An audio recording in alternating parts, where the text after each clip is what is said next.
everyone, and welcome to this short tutorial. And this is a video on the purpose of revision IGCSE Economics 6.1. I'll be making 6.2 and 6.3 soon. And first of all, I'm going to tell you where I got my notes. It's from this website and the IGCSE Economics textbook and the revision book. So I'm going to start it off with the syllabus statements. So this is 6.1, 6.2 and 6.3. So I'll start off with price inflation. So what is inflation? Inflation refers to a general and sustained rise in the level of price of goods and services. You have to remember this definition, and you have to say both general and sustained. So many countries, some countries like Zimbabwe have hyperinflation, and if prices rise so fast, like it could be 20,000% in one day, so the money is worthless. So for example, a beer could cost a beer's price could be 1 million Zimbabwe's dollars in the noon, but it might be 2 million in the evening. So how do you measure inflation? We use a method called consumer price index, and it's basically a measure of price inflation in an economy based on the basket of goods purchased by a typical household in a country from a sample of different retail outlets. So inside a basket of goods are essential stuff that the normal families have. This would include flour, bread, rice, butter, sugar, and the essential stuff. So RPI, retail price index, is almost the same thing, except it includes house prices and council tax. So I'm gonna show you how to do the CPI. So for example, like in this one here, we will have a base year, and the base year is the default year, and we will base it on that. So for example, let's just say we spend 25% on clothing and footwear, maybe 15% on household goods and services, 40% on food, and 20%. So this should all add up to 100%, as you can see it is. And the average price of goods and services purchased in each category. So for example, this could be $40, this could be $60, food is $5, and travel is $20. So in this section called weighted average price, you do the percentage but in decimals, so 0.25 times 40, and we go on and on, 0.15 times 60, and 0.4 times 5, 0.2 times 20, and we should end up with these results of 10, 9, 2, and 4. So the price of basket is $25. So that's the base year, for example. Now this is the year 1, or the next year, and we do the proportion, they might somehow change. So let's just say, for example, the clothing is the same, household goods and services is the same, however food has increased as there are additional food inside the basket of goods. Remember, you have to say basket of goods, don't just say goods or baskets. You have to say both to get the mark. For example, this might be 44, and this is just all from the textbook, the example figures, and from this on you do 0.25 times 44, which is 11.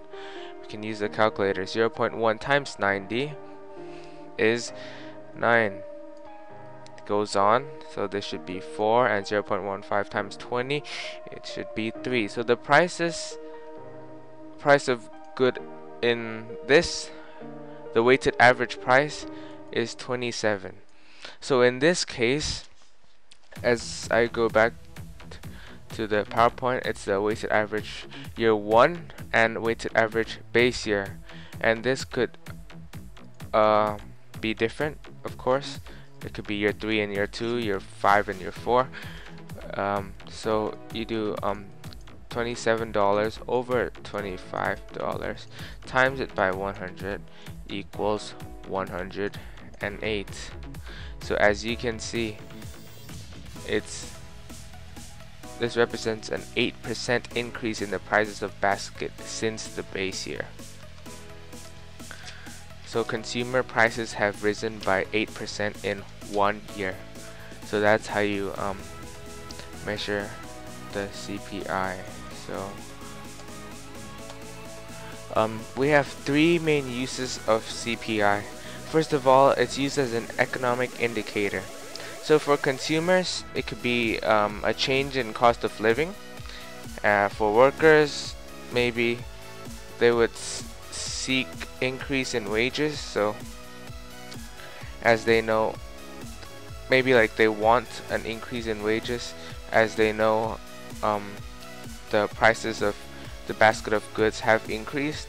And for entrepreneurs, this could be making business decisions and setting the wages and the price for both the workers and the goods or service they're going to sell.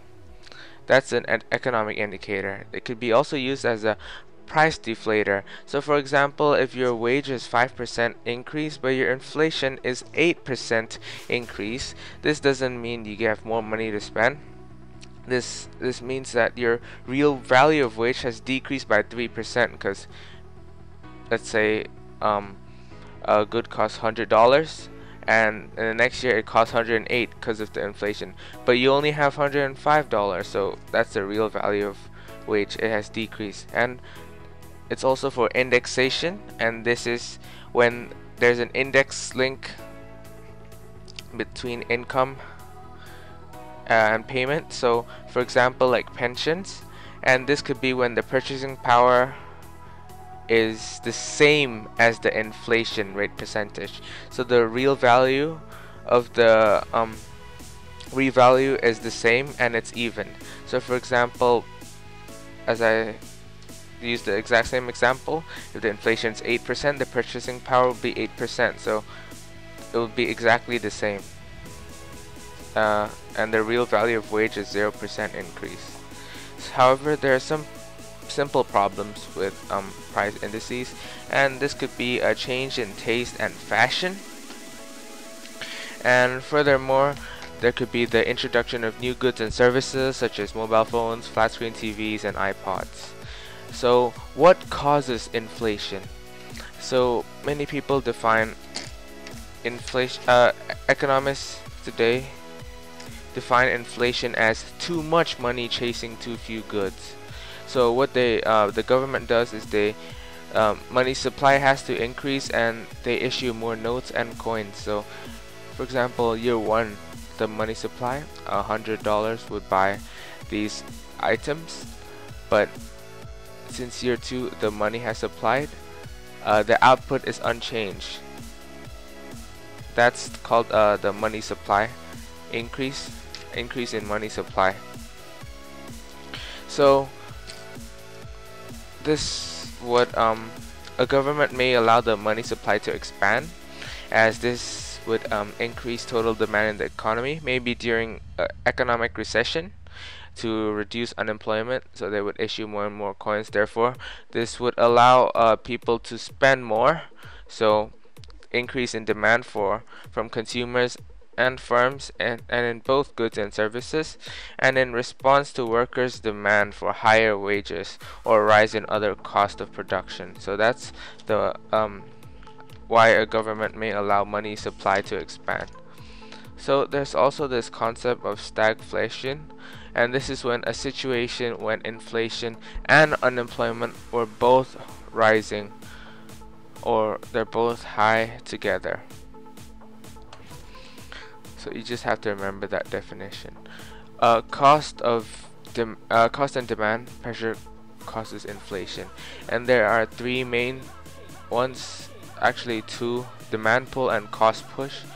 imported inflation will be touched on later in the next topics. So cost and demand.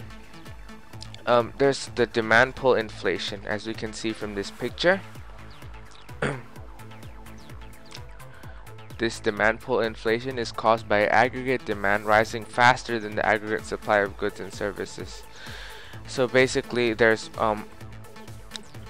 if there's a new thing on the market and lots of people want to buy it, they're willing to pay higher amounts for it. So maybe a bit from 100 to 102 to 104, and this causes as there's more and more demand, it would increase. The prices would increase.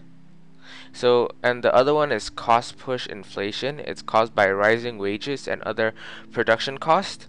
So for example, if a worker has high skill and they have high wages, they can demand. If they have high skill, they could demand higher wages, which causes the cost to increase and then this would result in higher prices, because companies might want the profit margin to stay the same, and both of these would play a part in inflation. And there could be also a rise in import prices may cause an imported inflation. Imported prices may rise following a fall in the exchange rate of importing country. This is known as exchange rate depreciation. So inflation benefits and costs. So if it's low and stable price inflation, it would encourage consumers to buy goods and services now rather than later, and it reduces the real cost of loan and repayment. So it encourages consumers to borrow money now. However, there are lots of cost for the economy and individuals and firms if there's high and rising inflation. First and the most obvious one is purchasing power decreases, so they have less money to spend, of course, and it imposes additional costs on firms, as said earlier, on the cost push inflation too, and linking to the profit margin. So this reduces the price competitiveness of exports, so the demand will fall, and this would result in a negative effect on the balance of payment. And finally, it creates economic uncertainty, and so for entrepreneurs and stockbrokers, it's hard to plan ahead, and the firms may be reluctant to invest. So we're not sure about the future. So there's the concept of deflation and disinflation. Disinflation is basically inflation, but a reduction in inflation. So for example, like this right here, it's still higher than 0%. So it's still increasing in price, and I'll show you from paint. So let's say, for example, the base here is 100, object cost 100, and in the first year there's a 5% inflation, so the price would be 105%. However, there's a disinflation, so maybe in 2000, let's say this is 2010, this is 2011, and this is 2012, the inflation will be 2%. So instead of $5, it is now a 2% increase, so it's 107.1. That's the market price. So this is an example of disinflation. And a deflation is when prices are actually cheaper than the year before. Market prices are cheaper than the year before, as shown in 2001, 2, and 3 in this graph right here. So many people would say, isn't that good? Isn't deflation good?